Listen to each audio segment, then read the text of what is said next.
decía, han sido todos ustedes muy generosos, muy finos, muy amables conmigo, y es un verdadero honor estar en este lugar, en esta casa, que en esta casa me refiero a Bethesda, a sus pastores principalmente, y a todos estos hijos que hay en esta casa.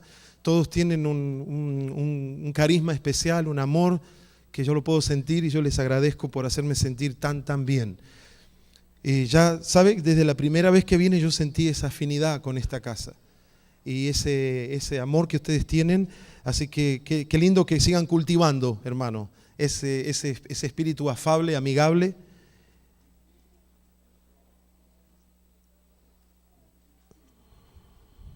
Pero argentinos acaso solo, ¿okay? Si viene otro lo reciben, lo bendicen y todo, pero acuérdense, no, ya tenemos adoptado un argentino. Que vengan de otros países. Esta mañana, esta tarde, quiero hablar sobre Ezequiel capítulo 37, versículos 1 al 14.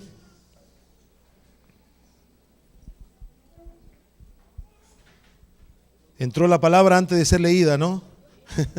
Escuché ese... Gloria a Dios. Ezequiel capítulo 37 es uno de los pasajes en el Antiguo Testamento, uno de esos pasajes tremendos, y quiera el Señor que hablarnos por su palabra siempre nos habla. Vamos a pedir que nosotros tengamos oídos para oír. Amén. Padre, esta es tu palabra, Señor. No pido que la bendigas, pido que bendigas nuestros oídos, Señor. Tu palabra es siempre bendita, Señor, siempre viva, siempre eficaz, siempre más cortante que toda espada de dos filos, siempre penetra, siempre discierne y siempre descubre, bendice, transforma. Y en esta mañana, Señor, declaro que esta palabra será de beneficio para nuestros espíritus, Señor, para los que tenemos hambre y sed de ti, los que queremos aprender el lenguaje del Espíritu, Señor. Somos seres espirituales, no solamente somos cuerpo, somos espíritu, somos alma y somos cuerpo, Señor. Pero ese ser espiritual en nosotros quiere ser nutrido en esta mañana, enseñado, educado por lo que tu Espíritu tiene para decirnos. En el nombre de Jesús. En el nombre de Jesús. Amén. Amén. Amén. Amén. Vamos a leer entonces, hermanos. A ver. Ezequiel es un profeta del Antiguo Testamento. Permítame que tengo que hacer un cambio aquí.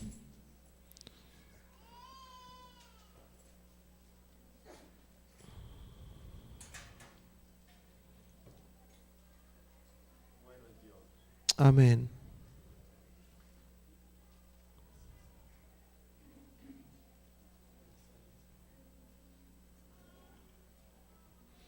¿Alguien me quiere ayudar a leer Ezequiel 37 del 1 al 14 con voz alta? ¿Sí? Dale.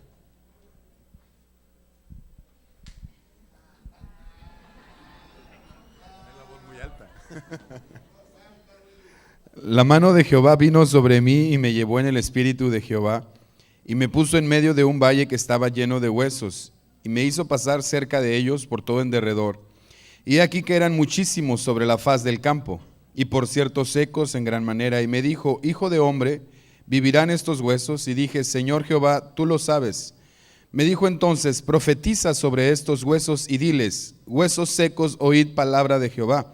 Así ha dicho Jehová el Señor a estos huesos: he aquí yo hago entrar espíritu en vosotros y viviréis. Y pondré tendones sobre vosotros y haré subir sobre vosotros carne y os cubriré de piel. Y pondré en vosotros espíritu y viviréis y sabréis que yo soy Jehová.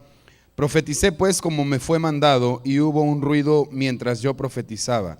Y he aquí un temblor y los huesos se juntaron cada hueso con su hueso y miré y he aquí tendones sobre ellos y la carne subió. Y la piel cubrió por encima de ellos, pero no había en ellos espíritu.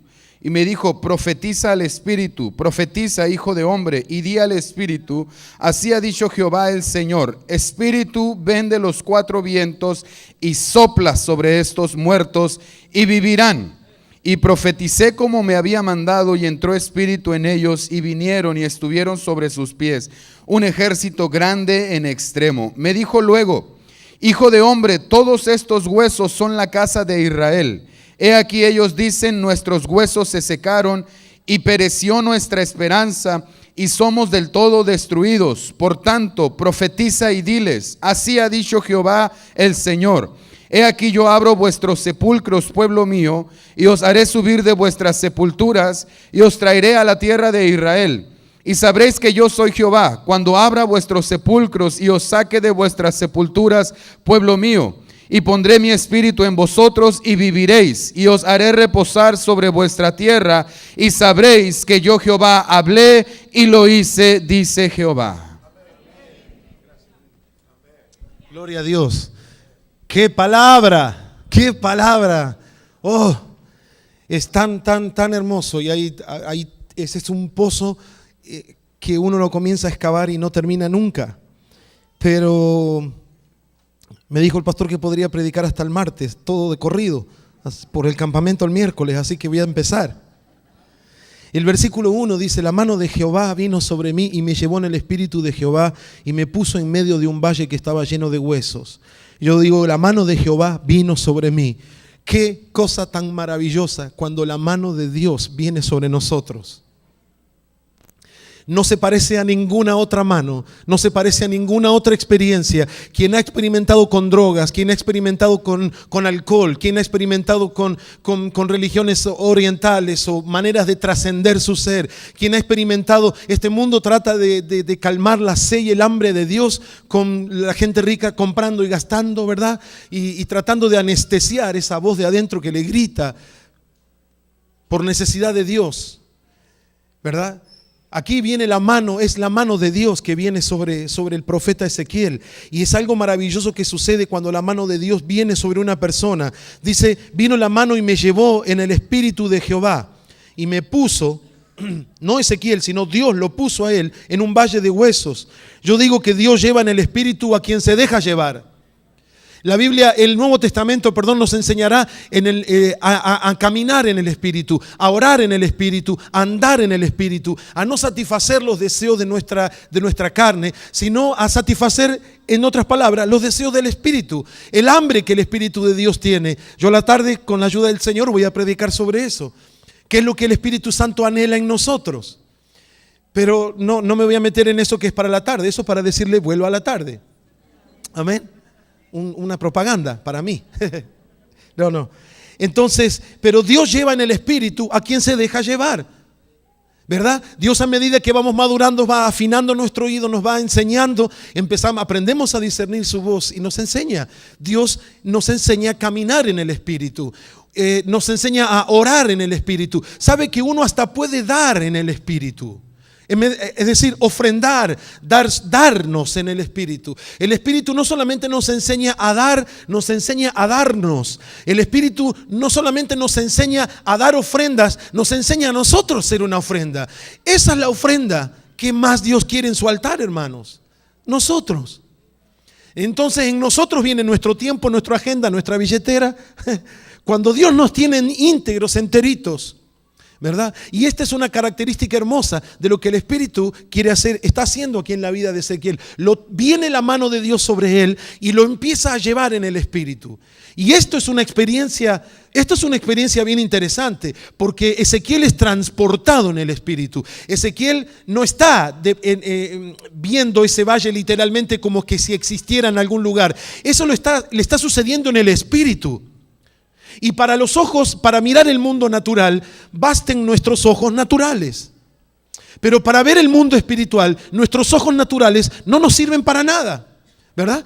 Pablo dice en la carta a los Corintios que el hombre natural no puede entender las cosas que son del Espíritu porque no las entiende, porque el hombre carnal no puede entender lo que habla, lo que dice, lo que muestra el Espíritu. Por eso también nos anima Pablo en sus cartas a ser sedientos del Espíritu de Dios, a dejarnos guiar por el Espíritu de Dios. Pero aquí encuentra el Espíritu a un hombre que está disponible. Yo quiero estar disponible. Si Él quiere usar a alguien, yo quiero estar primero en la fila. Amén. Nosotros todos, ¿verdad que lo queremos? Señor, si vas a usar a alguien, yo quiero ser yo. Y Ezequiel estaba disponible. Entonces, esta es la visión que tiene, un valle de huesos secos. El versículo 2 dice, y me hizo pasar cerca de ellos por todo en derredor. Y he aquí que eran muchísimos sobre la faz del campo y por cierto, secos en gran manera.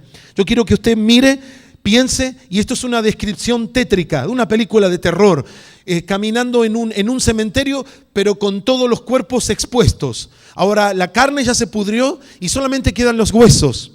La Biblia dice que la noche que Nehemías llegó a Jerusalén, que venía de Irán, Nehemías vivía en Irán, era Persia en el Antiguo Testamento, y viajó a reconstruir ese muro, y dice que salió solo por la noche a caminar entre los escombros, ¿verdad? Y que había lugares que ni siquiera, había tanto escombro que su caballo no pasaba por ahí. Y eso era bastante desolador, pero la visión que tiene Ezequiel de caminar entre los huesos secos, él lo es mucho más, ¿verdad? Dicen, hay un par de datos aquí, dice que eran muchísimos. Muchísimos huesos significa muchísimos muertos. Y dice que estaban secos en gran manera, blancos, secos en gran manera. Hacía mucho tiempo que estos huesos estaban secos. Preste atención porque ese detalle es muy importante. No solamente están muertos, pero están recontra muertos. Y no están secos, pero están recontra secos. El versículo 3 dice, y me dijo, hijo de hombre, y le pregunta a Dios, ¿vivirán estos huesos? Y dije, Señor Jehová, tú lo sabes. Esto es un breve diálogo entre Dios y su profeta. Quizá un hombre común hubiera respondido de forma natural, no, es imposible, eso no podría suceder. Pero una persona que está siendo educada por el Espíritu empieza a aprender de que en el lenguaje del Espíritu no existe la palabra imposible, ¿verdad? Si Dios está en el asunto, como dice un hermano amigo mío, entonces es una garantía de que las cosas serán hechas, ¿verdad? Le decía ayer o antes de ayer, no me acuerdo ahora, pero cuando la tarea que Dios nos encarga supera en gran manera nuestras fuerzas, es un buen desafío para nuestra fe. Cuando Dios nos dice que hagamos algo que en nuestra fuerza todavía podemos hacer, bueno, Dios nos está enseñando obediencia a caminar, pero cuando Dios nos dice, nos encarga algo que sobrepasa varias veces nuestra estatura, no sé si se acuerdan que hablaba de eso, ¿sí? Eso, permítame repetirlo para ilustrar esto, es un desafío para nuestra fe y Dios se quiere asegurar de esa manera que nuestra fuerza no nos va a servir para nada. Cuanto más débiles y humildes, entonces más útiles. Este mundo te dice, cuanto más altanero, altivo y orgulloso, te va a ir mejor. Trepa, no importa a quién pises. Dios dice, desciende, desciende, desciende. Es completamente, el reino de los cielos es completamente al revés. Así que Dios le pregunta, ¿vivirán estos huesos? Primera de Corintios 2:14 dice, el hombre natural no percibe las cosas que son del Espíritu de Dios, porque para él son locura y no las puede entender, porque se han de discernir espiritualmente. Una persona que se deja educar por el Espíritu de Dios empieza a entender, discernir. Las cosas en el Espíritu no se entienden con la cabeza, porque la cabeza es muy buena para la matemática, pero para las cosas del Espíritu a veces nos traiciona, porque la matemática es 2 más 2 y es una ley aquí y en cualquier parte del mundo, pero la ley del Espíritu, 2 más 2 pueden ser 384. ¿Verdad? Entonces no, eso no puede ser así. Por eso hay tantas personas que no pueden discernir cuando el Espíritu de Dios está haciendo algo y tratan de impedirlo, de frenarlo y dicen, eso es el del diablo. Y ¿sabe a quién le pasó primero? Al Señor. Él echaba fuera a los demonios y decían que lo hacía ¿se acuerdan? Por Belcebú. Había la unción del Espíritu sobre la vida de Jesús era tan fuerte que él ni siquiera los tenía que echar. Ellos solitos se iban. Veo que le pedían permiso. Señor, dame permiso aunque sea. Déjame ir para Buenos Aires, le decía. El Señor le decía, no, a Buenos Aires no, porque allí está mi ungido. Va a ir para Ensenada. No, va a ir para otro lado, allá lejos, para el norte está allá. Allá, los abismos. Aleluya. Entonces, estas cosas que el profeta está siendo educado. Y esto es lo que entiendo que el Espíritu de Dios quiere hacer con la iglesia en este tiempo, hermanos. Educarnos como cuerpo, educarnos como un pueblo profético. Que tengamos esa genética profética. Eso no significa andar diciéndole a todo el mundo, así dice Jehová el Señor, arrepiéntete porque viene la guadaña. Porque a la gente le encanta eso, ¿no es cierto? Así dice el Señor, se te caerá la casa encima si no diezmas. ¿Sí? Se equivocó de monte. Si está profetizando así, todavía está en el monte Sinaí. Véngase para el monte de Sión. Es ahí donde tenemos el encuentro con el Espíritu de Dios, en Sión, no en Sinaí. Eso fue gratis, mire, eso fue de Yapa.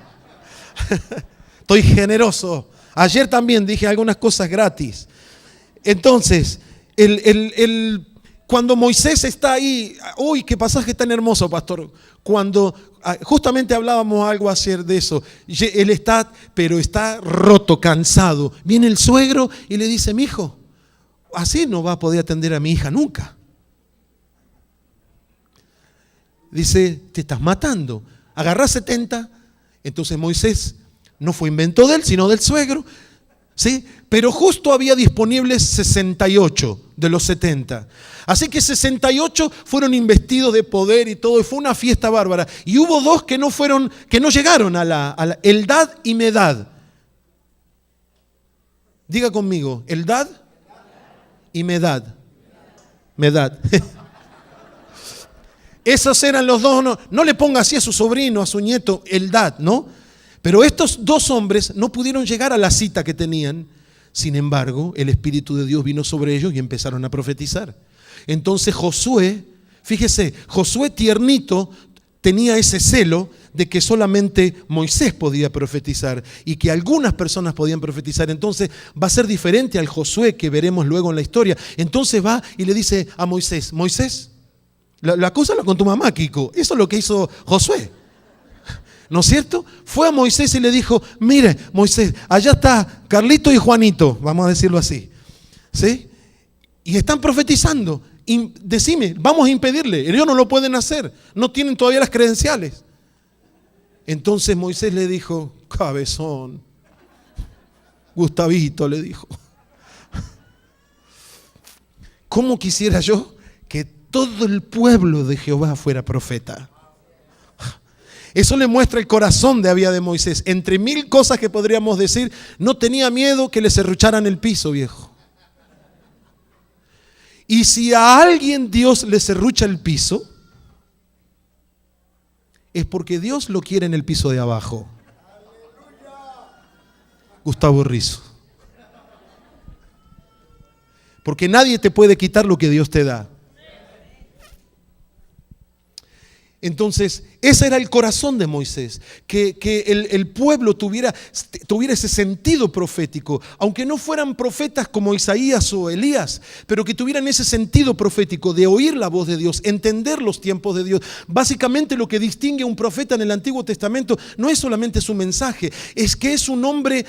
Y ese es un paréntesis hago aquí. Y esa es una confusión que nosotros tenemos con el ministerio profético. Creemos que el profeta es un adivino, un agorero que nos va a decir el futuro. A la gente le encanta venir donde hay uno de esta clase de profetas, porque quiere saber, ¿y qué es lo que tiene Dios para mí? Y Dios quiere que vos lo busques. A vos te quiere de rodillas, ¿verdad? No quiere que vaya y compre la comida enlatada. Pero entendemos, en algunos lugares se entiende el profeta como el adivino, como el que sabe el futuro, como el que te va a decir con quién te tienes que casar, qué es lo que tienes que hacer, qué es lo que no tienes que hacer, cuál es tu ministerio. Pero en realidad la función profética en la Biblia tiene más con que discernir los tiempos de la actualidad, no del futuro. Un profeta es una persona que sabe el tiempo en que está viviendo, está leyendo lo que pasa, lee las señales de los tiempos, se da cuenta el tiempo en que vive. Y tiene una voz de urgencia de decirnos, despiértense. Por eso en la Biblia hay tantas veces que dice, despiértate, Sión. ¿Se ha dado cuenta? Despiértate, vístete de poder. Isaías, sobre todo del capítulo 40 en adelante, esa voz que clama en el desierto, que llama, que despierta, que urge a correr a Dios. Claro que el ministerio profético tiene que ver con prever cosas, pero las cosas que Dios quiere. No las cosas que se nos antojan al pueblo, ¿verdad? Ni verlo como un agorero, como un adivino. Por eso es que a veces también en algunos círculos es tan chocante. Pero eso es lo que un hombre como Ezequiel hace, discierne, entiende por el Espíritu lo que está sucediendo. Y estoy persuadido, mis hermanos, de que esta es la obra que, entre otras cosas, lo que Dios quiere hacer con su pueblo en este tiempo. ¿Sí? Que no nos ven, en Argentina dicen que no te metan gato por liebre. Porque dicen que cuando están pelados dice que la carne es igual. Entonces, la liebre, ¿conocen la liebre? ¿Sí? ¿Conocen el gato? Sí. Entonces, el profeta tiene esa antena parada, es ese avión radar. ¿Vio ese avión radar que vuela siempre en los aires? Bueno, es ese avión radar, es eso, es un dron radar que está entendiendo la voz de Dios, escuchando la voz de Dios. Y es un hombre que camina al lado del pueblo. No está subido arriba de un pedestal intocable y dice ustedes.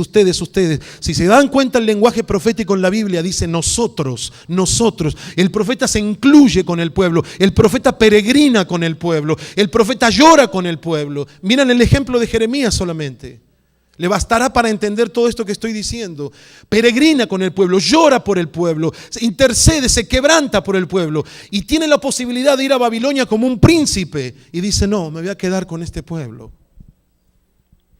Entonces, Dios esta pregunta le hace a un hombre que tiene su espíritu educado y en vez de decirle, no, esos huesos no van a vivir ni jamás, le dicen, Señor, tú lo sabes.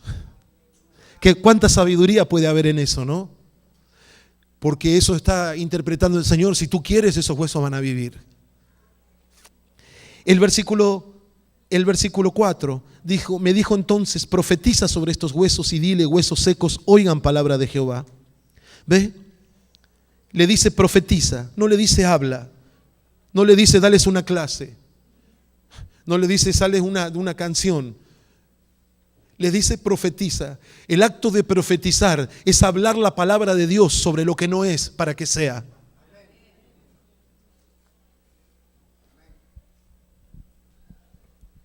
Es proclamar la palabra de Dios sobre algo, lo que Dios dice sobre algo. Empezamos el jueves hablando de Isaías 35, ¿se acuerdan, mis hermanos? ¿Sí? Ese mismo, el viernes Willy leyó Isaías 40 y algo, ¿no es cierto? También, donde dice, y otra vez abriré camino en el desierto y ríos en la soledad.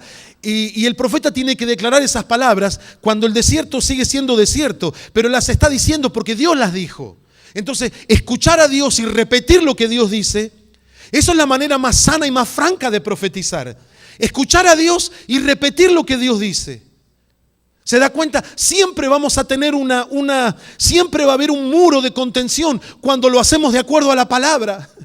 Y no significa que no nos vamos a equivocar, porque todos tenemos que ser educados y enseñados en el Espíritu. Acá uno nunca se recibe de ser usado por el Espíritu, mis hermanos. Siempre uno tiene que volver al principio y decir, hoy Señor, en esta me equivoqué, perdóname, enséñame. No te escuché muy bien, Señor. Pero, mis hermanos, aquí el acto que Ezequiel es mandado a hacer es a profetizar. ¿Qué tiene que decir? ¿No tiene que ponerse a retar a los huesos porque están secos? Porque a algunos profetas les gusta retar a los huesos secos. O después está el otro estilo. No solamente los que retan a los huesos secos, sino los que tienen una capacidad para dar un veredicto. Estos huesos están secos, pero que no tienen el poder ni la unción para producir algo en esos huesos secos. Entonces no necesitamos diagnósticos. Ese es el síndrome, yo le llamo eso el síndrome de Dr. House. Ese loco chiflado Dr. House. Porque el hombre no le importa nada a la gente. Si hay un hombre, ¿viste? Si hay un hombre, ¿cómo le podríamos decir? Dr. House. ¿Sí? Y que hace enojar a la gente es él. Porque a él no le importa a la gente. Pero él tiene una obsesión con descubrir qué es lo que le pasa a la gente. ¿Sí? Y por eso está la noche y en el pizarrón y se va y se queda pensando y pasa días pensando en esta ficción que es el show de Dr. House. porque tiene una obsesión por conocer los diagnósticos, pero no le importa a la gente. Hermanos, saber ver el diagnóstico y no tener la medicina es lo mismo que nada, ¿verdad? Y a veces para decir que una persona necesita un cambio en su vida no hace falta tener mucho discernimiento de espíritu. Pero el hecho de que Dios nos quiere meter a nosotros en su río, como dice Ezequiel capítulo 37, 10 capítulos para atrás, para darnos ese discernimiento y esa unción de si podemos discernir lo que está sucediendo, también ser una levadura de cambio, levadura de reino. La Biblia habla de la levadura de Herodes, la levadura de los fariseos, pero también de la levadura del reino. Y esa clase de levadura del reino de Dios, que producimos cambios, aunque al principio parecen insignificantes, porque la levadura es apenitas un poquito en un montón de harina. Y cuando uno quiere acordar, las hermanas que amasan saben eso. A mí me gusta hacer pan y hago pan y la levadura siempre me trabaja. Y es hermosísimo cómo la levadura se levanta. Entonces, hablarle algo a muerto no es algo normal. Me acuerdo cuando me convertí, apenas me convertí, había una hermana de la iglesia, le habían matado el hijo. ¿Sabe qué habían hecho? Le habían dado con una garrafa de gas por la cabeza. Lo habían destruido, sí. Entonces, estábamos en la iglesia, estábamos orando por la mamá porque estaba llorando, y entonces yo voy al velorio y yo dije, yo voy a resucitarlo.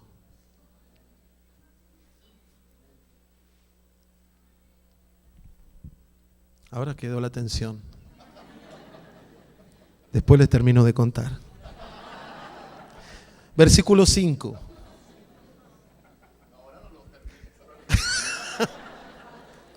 Bueno, lo voy a hacer porque el pastor, que es mi autoridad, lo acaba de decir. ¿Saben qué pasó? No pasó nada.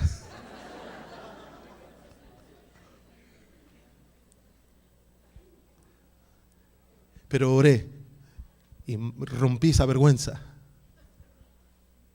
Y si Dios hubiera querido resucitarlo, Dios lo hubiera hecho. Y yo me sentí muy conforme después. Porque me animé a dar, era nuevito en la fe, y estar en un velorio y tocarle los pies helados.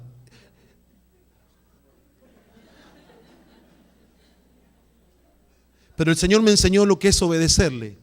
Si el Señor lo hubiera querido levantar, Él lo hubiera hecho, ¿verdad?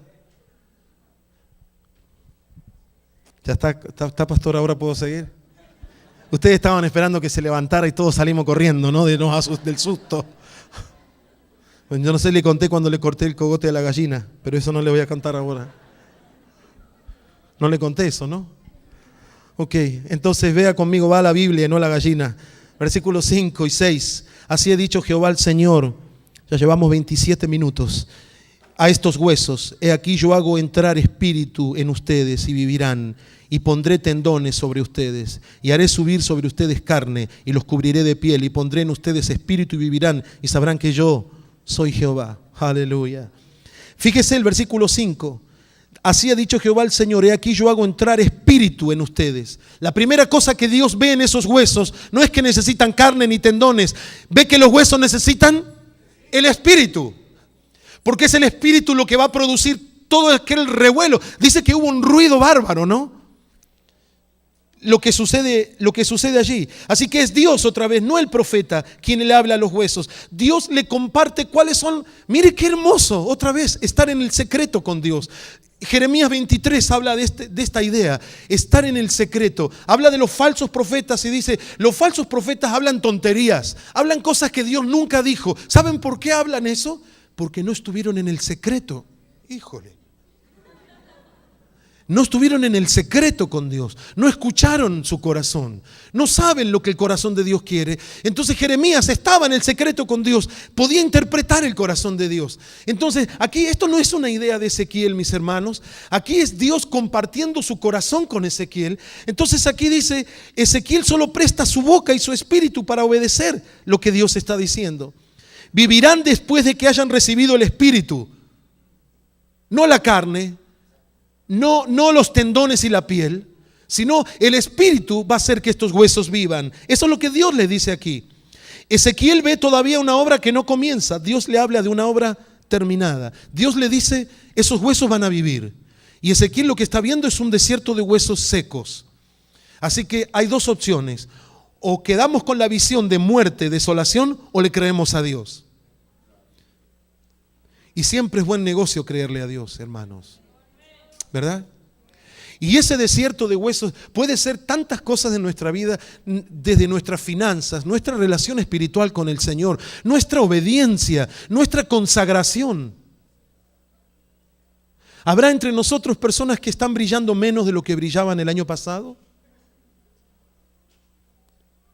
Porque nosotros no brillamos con brillo propio, nosotros reflejamos un brillo de Dios. Y si nos vamos alejando, el brillo cada vez se hace menos intenso. Habrá personas que sus huesos secos tienen que ver con su relación de familia, de pareja. Yo no sé, y no importa en realidad de qué se deba. Lo que importa es que la palabra en esta mañana le dice a los huesos que recibirán el Espíritu y vivirán. Y que Dios lo volverá a hacer. Y vos podés decir, pero pastor, ¿usted sabe las veces que yo le fallé a Dios? Dios lo sabe mejor que vos. Aún sabe las veces que vos le fallaste y que ni te diste cuenta, que creías que estabas haciendo lo bueno. ¿Sabe cuántas de esas hay? Pero todavía sos hijo, todavía tienes nombre, todavía eres amado, escogido de Dios, elegido, eres amada, eres la niña de sus ojos. Eres el deseo del corazón de Dios. Todavía Dios quiere tener algo contigo. Todavía quiere un romance. El Espíritu de Dios quiere amarte, quiere enseñarte intimidad. Por algo, la misma palabra que se usa en el hebreo, yadá, que significa tener relaciones. Con todo respeto esto, hermanos, y entiéndalo bien, tener relaciones íntimas entre el hombre y la mujer. Es la misma palabra que se usa para el conocimiento de Dios y el hombre. La misma palabra que expresa esa unión íntima entre Adán y Eva, y conoció Adán a Eva y dio a luz a Set, por ejemplo, es esa misma palabra que dice Oseas capítulo 4, mi pueblo pereció porque le faltó conocimiento. Es decir, intimidad, conocimiento, es una palabra tan estrecha al corazón de Dios. Es intenso esto, ¿verdad? Saber esto, bueno, de pronto ya nuestra relación no es de esa clase. O quizá nunca la fue todavía. Tengo una buena noticia. Usted está en el mejor lugar de Ensenada hoy. En la hora y en el día que el Espíritu de Dios determinó para que esos huesos secos se transformen. Amén. Gloria a Dios. Gloria a Dios. El versículo 6 termina diciendo: y sabrán, cuando esos huesos vivan, sabrán que yo soy Jehová. ¿Ve que Dios describe la obra completa? Leía el otro día en un lugar de que estaba Miguel Ángel parado frente a una pieza de mármol. El gran pintor, el que pintó la Capilla Sixtina, gran escultor, artista. Dice que estaba parado frente a una enorme piedra de mármol y que pasaba horas mirándolo y tratando de imaginarse las formas. Y uno le preguntó, ¿por qué estás pasando tanto tiempo dentro en tu observación por el mármol? Y él le dijo, es que ahí adentro hay un ángel y lo tengo que liberar. Ahora era solamente la pieza de mármol y él iba a cincelar un ángel. Era la manera que veía. Esa bloque de mármol lo veía como una obra terminada. Es la visión del artista, lo imagina y lo puede ver, eso es tener visión de artista. Dios tiene una visión para nosotros, Dios no nos ve solamente así, Dios nos ve una obra completa, terminada. Qué feo cuando nosotros nos miramos y nos desechamos a nosotros mismos, ¿verdad? Porque nos estamos viendo con los ojos que Dios no nos ve. Dios nunca nos va a tener una lista de todavía, mira, te falta esto, y esto, siga participando. Dios nos ve. Ahora acaba el secreto, lo agarra, nos ve completos en Cristo. En Cristo nosotros somos completos, estamos perfectos y acabados. Aunque todavía hay que trabajar en este mármol, y bastante, si no pregúntenle a mi esposa. Dios nos ve como una obra terminada. Qué lindo, ¿no le gusta? que hay alguien, el ser más importante de la eternidad, que te ve como una obra de arte?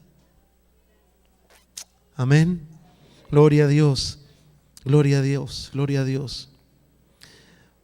Versículo 7. Entonces Ezequiel profeticé, dice, pues como me fue mandado, y hubo un ruido mientras yo profetizaba, y aquí un temblor, y los huesos se juntaron cada hueso con su hueso.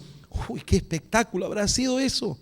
Y miré, y he aquí tendones sobre ellos, y la carne subió, y la piel cubrió encima de ellos, pero no había en ellos espíritu. Así que de pronto, de ser un valle de huesos, ahora es un valle de cuerpos. Y esto sucedió por un milagro del Espíritu Santo. Él profetizó. Recuerde, no les dio, no se paró a darle una lección, no se paró a retar esos huesos. Y no están secos porque ya han dejado de ir y han dejado de bla, bla, bla, bla, y toda la perorata. Él les profetizó. Lo que les habló es la palabra de Dios. Entonces, Ezequiel hace lo que se le encomendó, simplemente. Puede imaginar ese ruido mientras la palabra es dada. Así deben ser ordenadas nuestras vidas, nuestras prioridades, ¿verdad? Cuando oímos la palabra. Cada hueso con su hueso correspondiente. Imagínense qué cosa difícil. Los forenses se vuelven locos cuando en la época tan triste en Argentina, en donde tuvimos la última dictadura militar, todavía se siguen encontrando fosas comunes en donde mataban a las personas que tenían sospecha de ser terroristas y las metían todas en un pozo común. Entonces hacían una fosa común y los enterraban a todos juntos.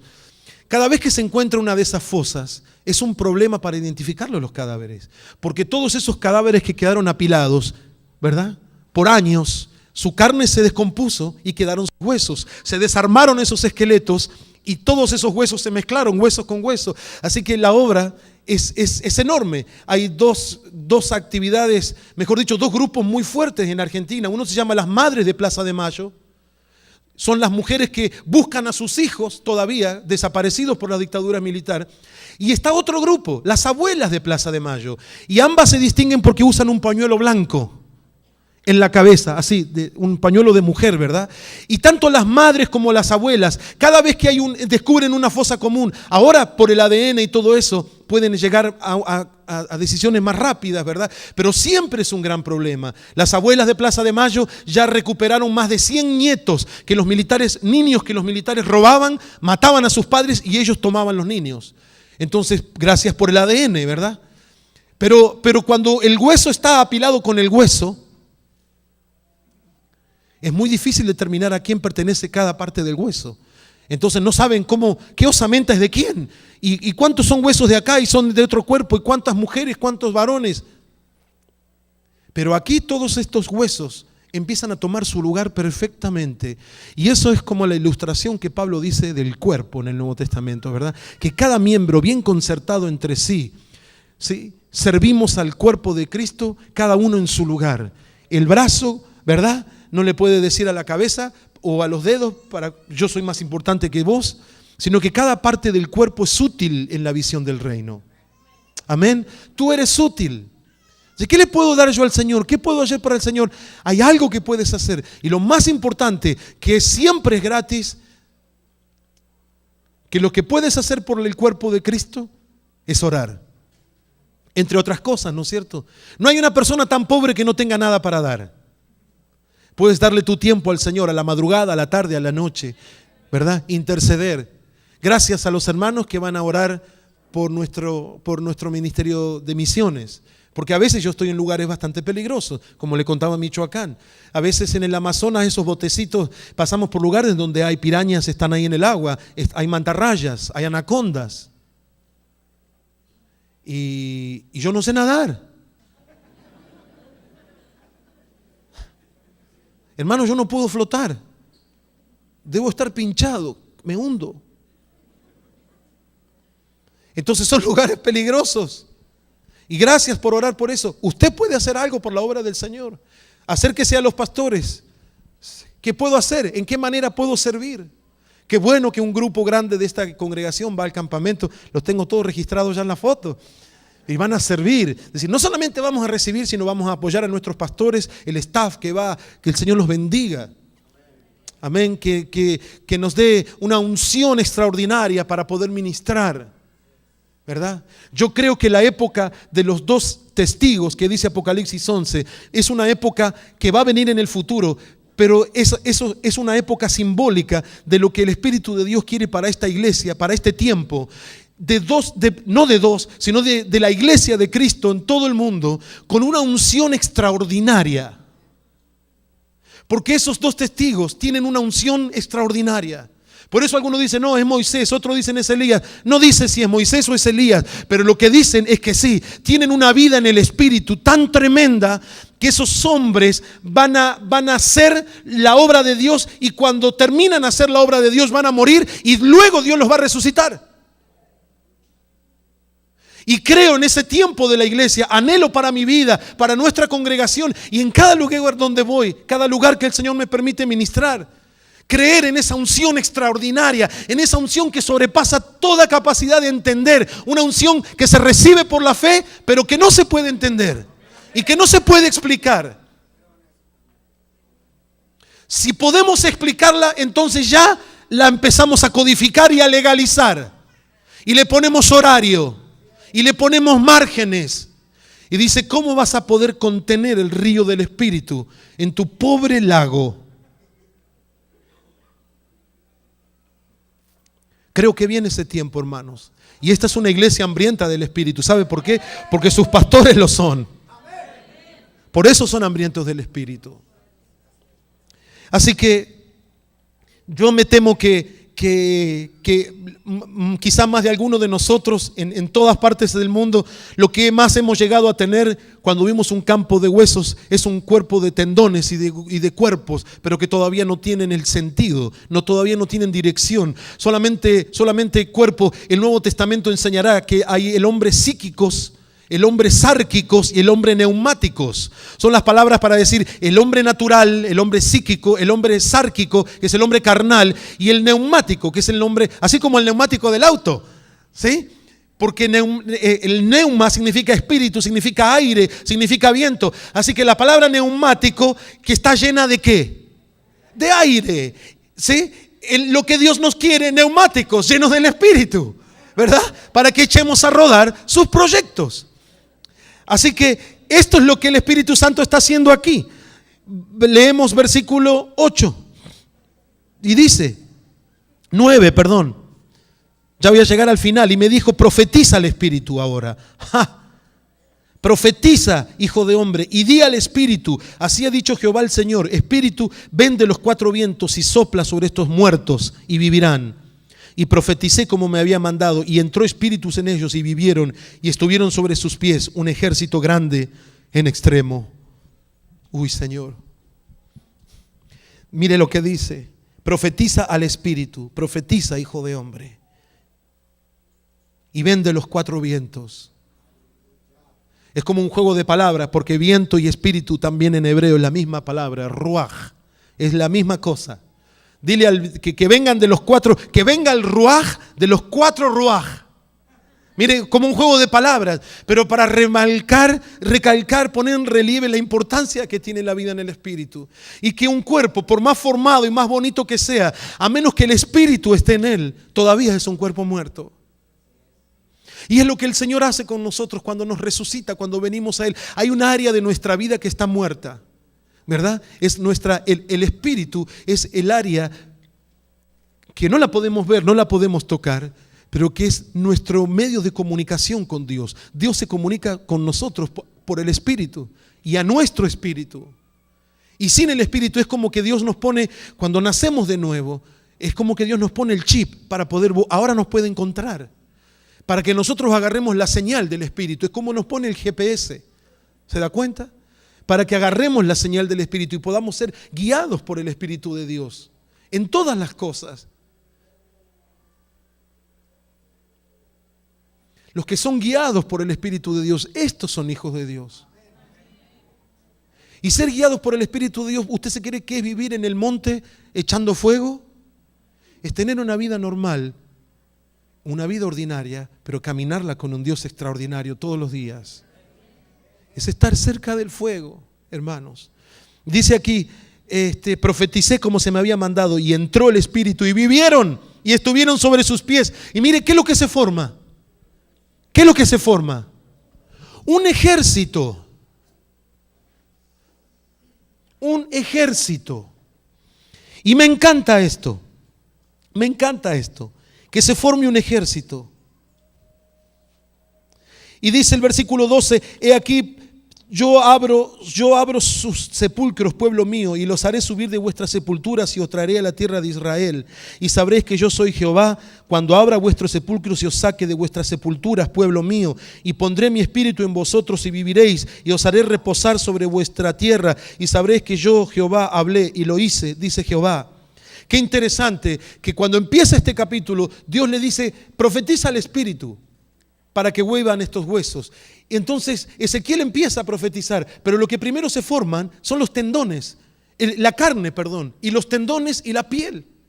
Es como que el espíritu, fíjese, Dios pone primero al espíritu, a los versículos, el segundo versículo, pero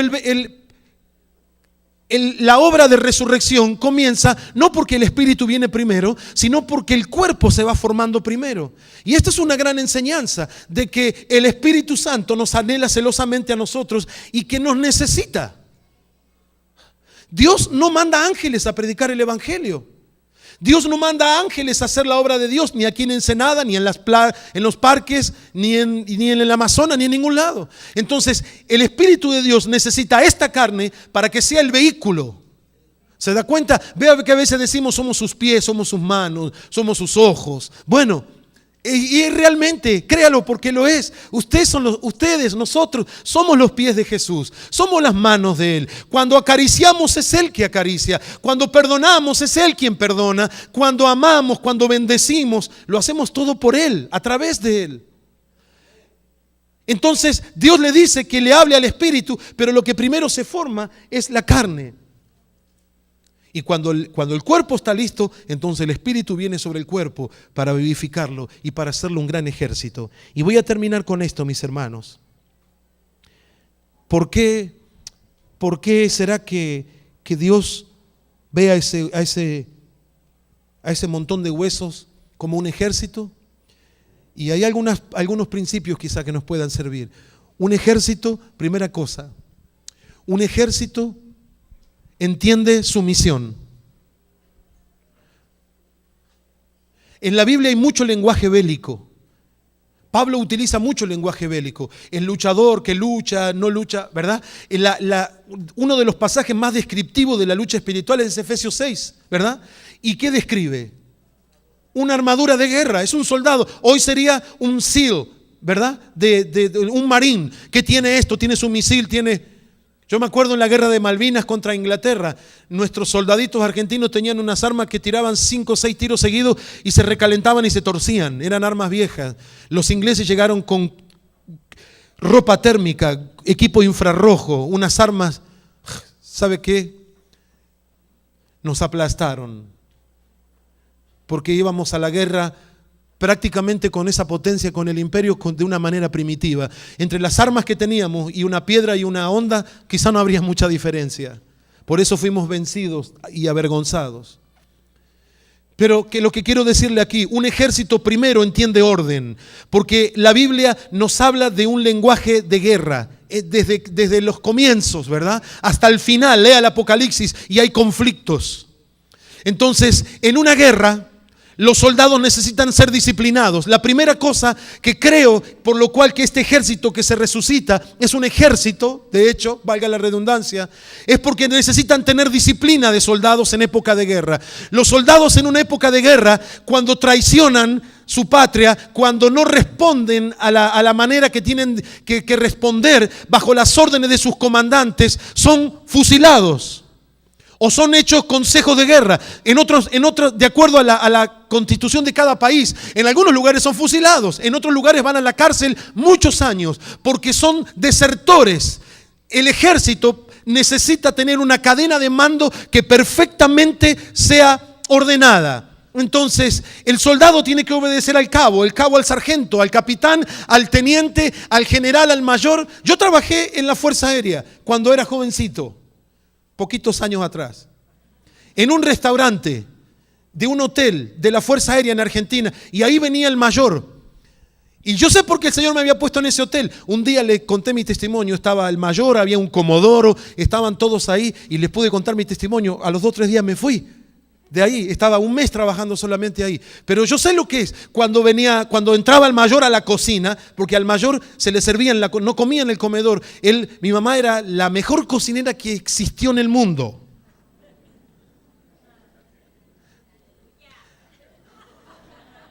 Excuse me.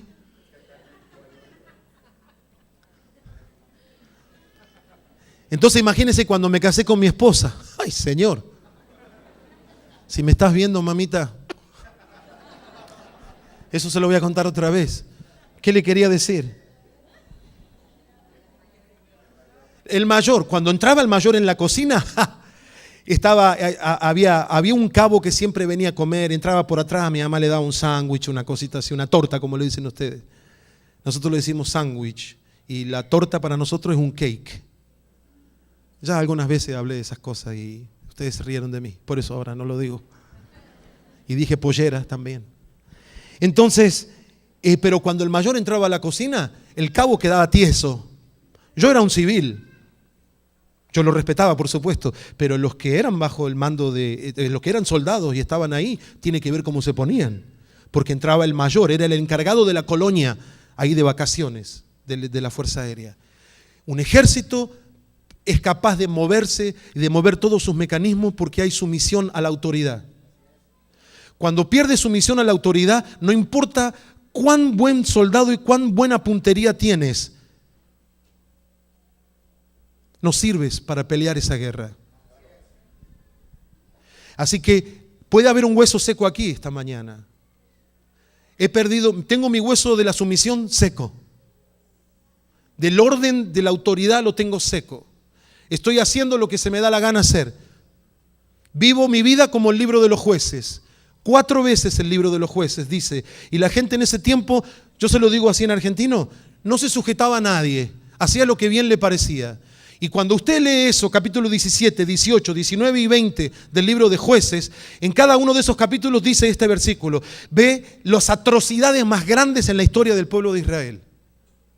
Léalo se va a recordar de esto que le estoy diciendo. Compre el CD para el que no vino y déselo, mira, vos que sos un cabezón que te cuesta someterte, toma este CD. Eso es fundamental. No va a poder crecer. Es un principio de reino. A menos que esté sometido a la autoridad, no puede haber una persona que diga que conoce la autoridad de Dios si no es capaz de someterse a la autoridad humana. Yo recuerdo una vez con mi pastor. Mi pastor fue un tremendo siervo de Dios, ya está con el Señor. Amo a mi pastor, tengo los mejores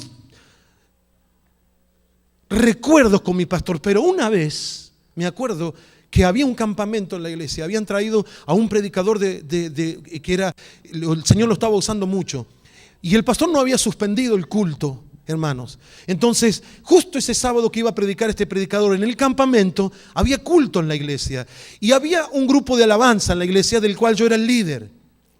Entonces, recuerdo de enojarme con él. Decir, bueno, vas a tener que venir al culto porque tenemos que hacer el culto. Le digo, pastor, suspenda el culto. Vamos a escuchar a Fabio, era el predicador. Vamos a escuchar a Fabio. Dígale a la gente que venga, a los hermanitos, traigámoslo. Me dice, no, tiene que haber culto en la iglesia. Y yo no quería que hubiera culto en la iglesia. Y no me gustó y yo me enojé con él.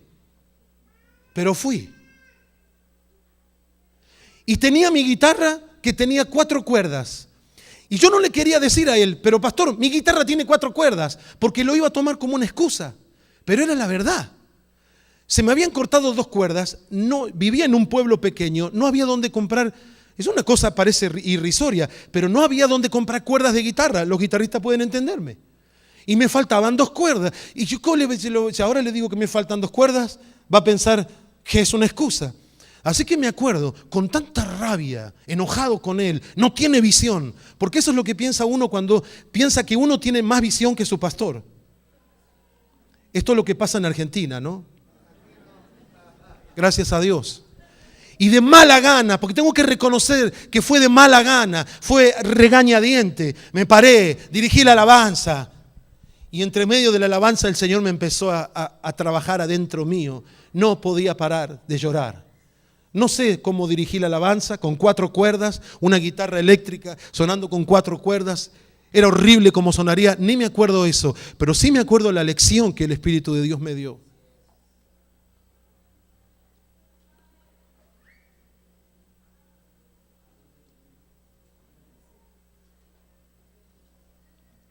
Yo era el encargado de ese grupo.